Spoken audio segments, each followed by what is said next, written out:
Welcome to Humayra's Bangla explain. আজকে আমি তোমাদের জন্য অনেক ইন্টারেস্টিং একটা ড্রামা এক্সপ্লেন করতে চলেছি। মডার্ন দুনিয়ার ফিমেল বডিগার্ড যখন প্রাচীন যুগের মোটা মেয়ের শরীরে চলে যাবে তখন কি হবে আমরা এই ড্রামার মধ্যে সেটাই দেখব। আজকের ড্রামাটা তোমরা মিস করো না।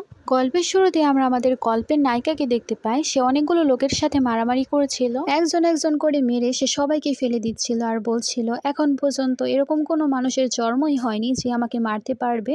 আর সে একজনকে জিজ্ঞেস করে তোমাদেরকে কে পাঠিয়েছে।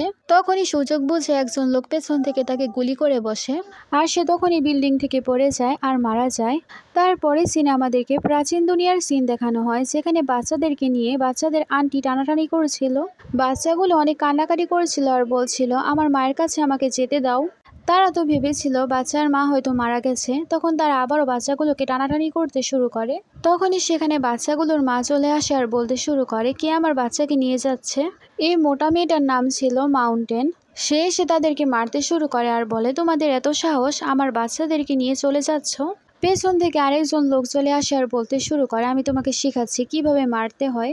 মাউন্টেন তার হাত থেকে সে লাঠিটা নিয়ে নেয় আর তাকে বলতে শুরু করে তোমাকে দেখে আমার একজনের কথা মনে পড়ে গেল। আসলে মডার্ন দুনিয়ায় তাকে যে লোকটা মেরে ফেলেছিল তার চেহারা এবং এই লোকটার চেহারা একেবারে সেম ছিল, তাই সে তাকে অনেক বেশি মারতে শুরু করে। বাচ্চাগুলো এসব দেখে বলতে শুরু করে মা যেরকম ভাবে তাদেরকে মারছে মনে হচ্ছে আমাদেরকেও এরকম ভাবেই মারবে। মাউন্টেন সেখানে থাকা সবাইকে মারতে শুরু করে, কারণ তারা চেয়েছিল বাচ্চাদেরকে ধরে নিয়ে বিক্রি করে দিতে।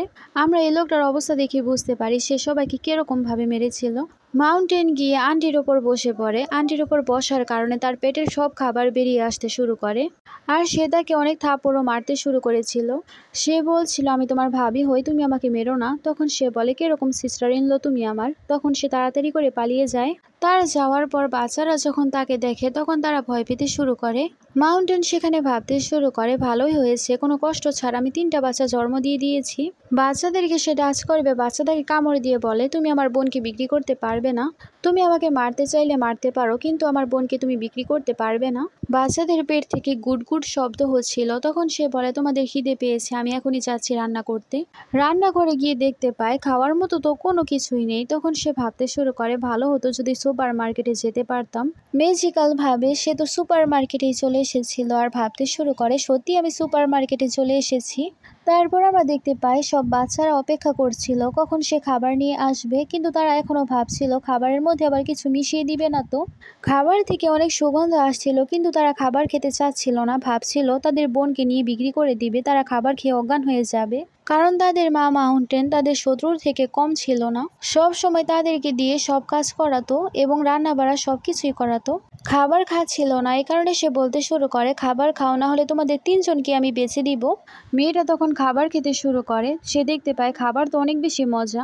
সেকেন্ড ব্রাদার বলতে শুরু করে তোমরা খাবার খাও, তোমাদের কোনো কিছু হলে আমি জেগে থাকবো, আমার কোনো কিছুই হবে না, যাতে মা তোমাদেরকে বেচতে না পারে। মাউন্টেন ডিম রেখে বলতে শুরু করে তাড়াতাড়ি খাবার খাও, না হলে আমি তোমাদেরকে মারবো। মাউন্টেন ভেতরে চলে যায় আর বাচ্চারা খাবার খেতে শুরু করে। আর সে ভাবছিল আসল মাউন্টেন কিরকম মা ছিল, সে তার বাচ্চাদেরকে এত অত্যাচার করত। বাচ্চাদের আন্টি তার স্বামীকে বলছিল তুমি একটু দেরি করে আসলে, দেখেছো সে আমার কি করেছে। বাচ্চাদের আঙ্কেল বলে তুমি তো বাচ্চাদেরকে বিক্রি করার চেষ্টা করেছিলে। শাশুড়ি চলে আসে আর বলতে শুরু করে মাউন্টেনের কাছ থেকে কিভাবে টাকা বের করতে হবে আমি তোমাদেরকে বুদ্ধি দিচ্ছি। তাকে টাকার কিছু অংশ দিলে সে আমাদেরকে আর মানা করতে পারবে না। তখন আন্টি বলে 3 টেলস আমার কাছে আছে, যদি তাকে দিয়ে দিই তাহলে আমরা কি খাবো। তার শাশুড়ি তখন তার কাছ থেকে ডিম নিয়ে নেয়। সে ভাবতে শুরু করে তাকে হয়তো সে সেঁকবে, কিন্তু সেই ডিমটা সে নিয়ে খেয়ে নেয়।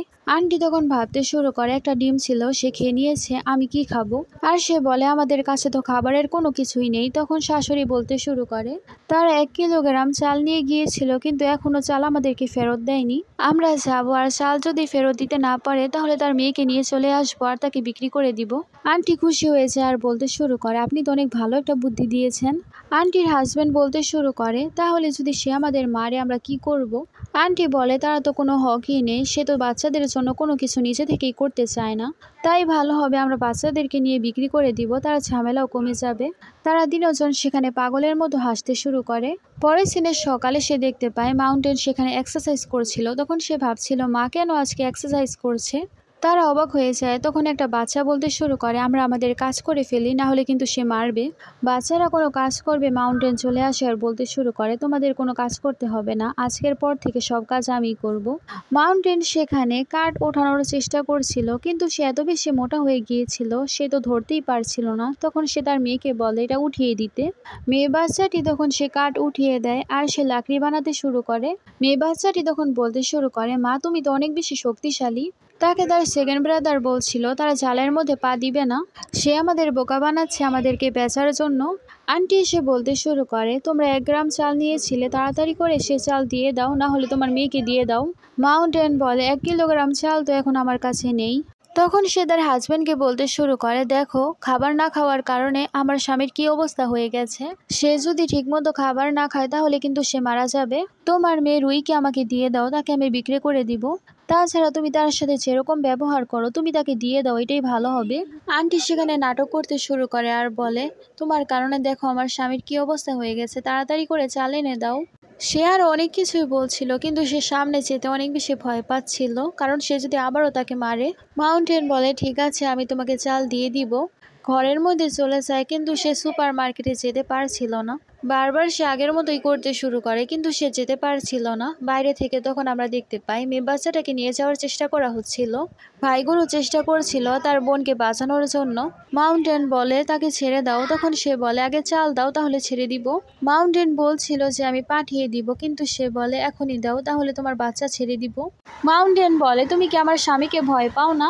আন্টি তখন বলে, তুমি কি ভাবছো তোমার স্বামী কি ফিরে আসবে? 3 মাস আগে গেছে এখনো ফেরেনি, হতে পারে জঙ্গলি জানোয়ার তাকে খেয়ে ফেলেছে। তখনই সেখানে একজন লোক দৌড়াতে দৌড়াতে আসতে শুরু করে আর বলে তার স্বামী নাকি মারা গেছে। আন্টি তখন বলতে শুরু করে, দেখো তোমার স্বামীও মারা গেছে, এখন তোমাদেরকে কেউই বাঁচাতে পারবে না। আর তারা মেয়েটাকে নিয়ে টানাটানি করতে শুরু করে। মাউন্টেন সেখানে বলছিল আমার মেয়েকে ছেড়ে দাও, কিন্তু তারা শুনছিল না। মেয়ে বাচ্চারা চিল্লাচ্ছিল আর বলছিল মা আমাকে বাঁচাও, আর ছেলে বাচ্চাগুলোও চিল্লাচ্ছিল আর বলছিল বোনকে বাঁচানোর কথা, কিন্তু কেউ কোনো কিছু করতে পারছিল না, কারণ ছেলে বাচ্চাদেরকেও কেউ ধরে রেখেছিল। কিন্তু হঠাৎ করে সেখানে একটা তীর আসে, সবাই অনেক বেশি অবাক হয়ে যায়। আমরা দেখতে পাই মাউন্টেনের স্বামী ফেরত চলে এসেছিল, তার সাথে তার তৃতীয় ছেলেও গিয়েছিল আর সেও আজকে ফেরত এসেছে।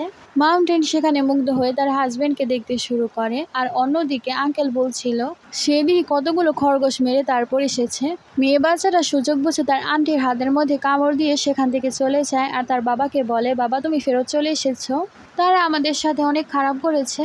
মাউন্টেনের হাজবেন্ড সেখানে সামনে আসতে শুরু করে। তখন মাদার বলে, তোমরা আমাদের কাছ থেকে অনেক চাল নিয়েছিলে কিন্তু ফেরত দাওনি, দেখো আমার ছেলের অবস্থা কি হয়ে গেছে। মাউন্টেন তখন তার হাজবেন্ডের কাছে আসে আর বলে, কত সময় হয়ে গেছে, এত সময় কেন লাগলো আসতে? উত্তরে সে বলে 3 মাস হয়ে গেছে। 3 মাস কি অনেক বেশি হয়ে গেছে? মাউন্টেনের হাজবেন্ড সেখানে চাল বের করতে শুরু করে আর বলে, নাও তোমাদের চাল। আন্টি তো সেখানে অনেক বেশি খুশি হয়ে যায়, কারণ সেখানে অনেকগুলো চাল ছিল আর তারা তো 1 কিলোগ্রাম চালের জন্য এখানে এসেছিল, কিন্তু এখানে 5 কিলোগ্রাম চালের কম হবে না। কিন্তু আন্টি নেওয়ার আগে মাউন্টেন সেটা নিয়ে নেয় আর বলে, 1 কিলোগ্রাম চাল নিয়েছিলাম, 1 কিলোগ্রাম চালই দিব। তাই সে বেশি অর্ধেক চাল রেখে অর্ধেক চাল তাকে দিয়ে দেয়। আন্টি সেখানে বলতে শুরু করে, তুমি আমার সাথে ঝগড়া করার চেষ্টা করছো। মাউন্টেন সেখানে বলে, আমি কেন ঝগড়া করব, আমার হাজবেন্ড এখন ফিরেছে, তারও তো খিদে পেয়েছে। মাউন্টেনের হাজবেন্ড গিয়ে দেখতে পায় যে তার ব্রাদার ইনল অজ্ঞান হয়ে পড়ে রয়েছে খাবার না খাওয়ার কারণে। তখন সেখানে মাউন্টেন চলে আসে আর বলে, আমি তাকে ঠিক করতে পারবো, আমার কাছে মেডিকেল স্কিল রয়েছে। আর সে ব্রাদার ইনলর কাছে যায় আর তার হাতের ওপর হাত রেখে দেয়, তার হাতের সব হাড্ডি ভেঙে যায়। মাউন্টেন সেখানে বলতে শুরু করে, দেখো সে রেসপন্স করছে। তারপর সে চাকু বের করে আর বলে, আমি যদি তাকে চাকু দিয়ে আঘাত করি তাহলে সে সম্পূর্ণরূপে উঠে যাবে, আমি যদি তাকে চাকু দিয়ে আঘাত করি তার শরীরে কোনো পয়জন থাকলে সেটা বেরিয়ে আসবে, আর আমার জানা মতে সে সাথে সাথেই উঠে যাবে। তারপর সে যখনই চাকু দিয়ে আঘাত করতে যাবে তাদের ব্রাদার ইনল তখনই সেখান থেকে সরে যায়। সবাই যখন এই সব কিছু দেখতে পায় সবাই তখন বলতে শুরু করে, তুমি কি এতক্ষণ ধরে নাটক করছিলে? তারা কি ইচ্ছে করে মাউন্টেনকে ফাঁসাচ্ছিল? মাউন্টেন সেখানে তার হাজবেন্ডকে বলতে শুরু করে, আমার পা এখন ব্যথা করছে, আমাকে তুমি উঠাও। ওঠার পর মাউন্টেন বলতে শুরু করে, তোমরা আমাদের সামনে নাটক করবে, আমরা কি বুঝতে পারবো না? তুমি যদি অসুস্থ থাকতে তাহলে কখনো এত তাড়াতাড়ি সুস্থ হতে পারতে না। সবাই সেখানে বলতে শুরু করে, সে তো অনেক বেশি দুষ্টু। তারা সবাই মিলে এখন তাদের দিনের খাবার জোটানোর জন্য বাচ্চাটাকে বিক্রি করার চেষ্টা করেছিল। মাউন্টেনের স্বামী সেখানে বলে, আপনাদের সাহস তো কম না, আমার মেয়েকে বিক্রি করার চেষ্টা করেছেন। তখন সেখানে মা বলতে শুরু করে, আমরা সবাই তো পরিবার, তুমি এতগুলো খরগোশ নিয়ে এসেছো, আমাদেরকেও একটা দাও। সেকেন্ড ব্রাদার সেখানে বলতে শুরু করে, আমার বাবা এত কষ্ট করে শিকার করে নিয়ে এসেছে, তোমাদেরকে কেন দিবে? আর তোমরা এই খরগোশ পাওয়ার যোগ্যতাও রাখো না। তখন মাউন্টেন বলে, আমি তোমাদেরকে খরগোশ দিচ্ছি। তারপর সে খরগোশ নিতে শুরু করে, আর সে খরগোশ ধরে বলতে শুরু করে, আমাকে তো খরগোশ কামড় দিয়ে বসলো। তারপর সে পাগলের মতো ব্যবহার করতে শুরু করে। সেখানে সে চিল্লাচ্ছিল আর বলছিল, আমাকে খরগোশ কামড় দিয়ে বসেছে, আমি তো পাগল হয়ে যাচ্ছি। সবাই তো সেখানে তাকে অনেক বেশি ভয় পেতে শুরু করে, আর সে তো অনেক খারাপভাবে ব্যবহার করছিল। সেখানে সে কুড়াল নিয়ে সবাইকে দৌড়াতে শুরু করে। সেখান থেকে তারা তিনজনই পালিয়ে যায়, আর তাদেরকে খরগোশও দিতে হয় না। আসলে মাউন্টেন এটা ইচ্ছে করেই করেছে, তারা অনেক খারাপ, তারা তো খরগোশ পাওয়ারও যোগ্যতা রাখে না, তাদেরকে সে খরগোশ দিতে চাচ্ছিল না। তারা সবাই তাকে অনেক বেশি ভয় পায় আর ছোটাছুটি করতে শুরু করে। মাউন্টেন তারপর সেখানে বলতে শুরু করে, তোমরা সবাই এটাই ডিজার্ভ করো। তারপর তার মেয়ে তাকে বলতে শুরু করে, মা তুমি যাই করো না কেন, আমি তোমাকে সব সময় সাপোর্ট করব। তখন সেও তার মেয়েকে আদর করতে শুরু করে। তারপর সে তার হাজবেন্ডকে দেখতে পায়, সে কিছু একটা ধার দিচ্ছিল। তখন সে ভয় পেতে শুরু করে আর ভাবে তার হাজবেন্ড হয়তো তাকেই আঘাত করবে, কারণ সে তার বাচ্চাদেরকে আগে অনেক বেশি জ্বালাতন করতো আর তার বাচ্চাদেরকে দিয়ে সব কিছু করাতো। তাই সে আস্তে আস্তে ঘরের ভেতরে যেতে শুরু করে, কিন্তু তাকে যেতে তার হাজবেন্ড দেখে ফেলে আর তার হাজবেন্ড তার কাছে আসতে শুরু করে। মাউন্টেন সেখানে অনেক বেশি ভয় পেতে শুরু করে আর ভেবেছে এই জীবনেও তাকে হয়তো মরতেই হবে। বৃষ্টির কারণে ভয়েস দিতে অনেক বেশি সমস্যা হচ্ছে, তাই তোমাদের জন্য এই ড্রামাটার এতটুকু অংশই আমি দিতে পারছি। তোমাদের কাছে কি এই ড্রামাটা ভালো লাগছে নাকি আমাকে জানাবে। Thanks for watching.